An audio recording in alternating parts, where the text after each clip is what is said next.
Turkiyaga ishlashga yoki aylanishga kiymoqchi bo'lganlarga, ya'ni ayol qizlarga 5 ta narsani aytib o'taman. Birinchi o'rinda ishlashga kiymoqchi bo'lsangiz, agar tilla tishingiz bo'lsa, oldirib tashlang, yaxshiroq ishga kirish uchun. Oldilarida bo'lsa, orqada bo'lsa oldirmang. Qumqapida, Gedikpashada bitta Armani tish doktori bor. O'sha zo'r, ham arzon. Ham ruschani ham biladi, turkcha bilmasangiz agar bo'lmasa. Ikkinchisi kalta yubka, ko'ylak. O'shanaqa narsalar kiyib yurmang. Agar mashinada yursangiz, o'zingiz bilasiz, yursangiz bo'ladi, bu taraflarda laleli, shu faytixti ichida, shu faytixti ichida kalta yubka, ko'ylaklarda yursangiz, qandaydir boshqacha noto'g'ri tushunadi. Mashinada bo'lsa hech narsa qilmaydi. Uchinchi, kraskali qosh barki o'zimizda rastushovka deydi, qop-qora. O'shanaqalar qo'ydirmang. Qandaydir kulgili anaqa bo'ladi, kipriklar qo'ydirmang. Labni katta qildirmang. Chunki odam o'kuni bitta qiz bilan uchrashdim, o'zbek qiz bilan bitta odam orqasidan gapirdi. Ketgandan keyin qarab turdim. Sal mendan 2 metr uzoqlashdi.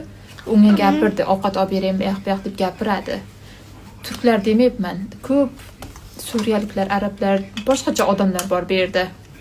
Kelsangiz bilib olasiz, to'g'risi. Keyingi futbolkalar, keyingi shalvarga o'xshagan narsalar kiyib yuring iloji boricha. Keyin u eringiz bilan yursangiz, kiysangiz bo'ladi, kalta ko'ylak anaqalarda. Mashinangiz bo'lsa, yursangiz bo'ladi. O'zingiz tinch bo'lishingizni xohlasangiz, shunaqa kiyinib yuring, kengish.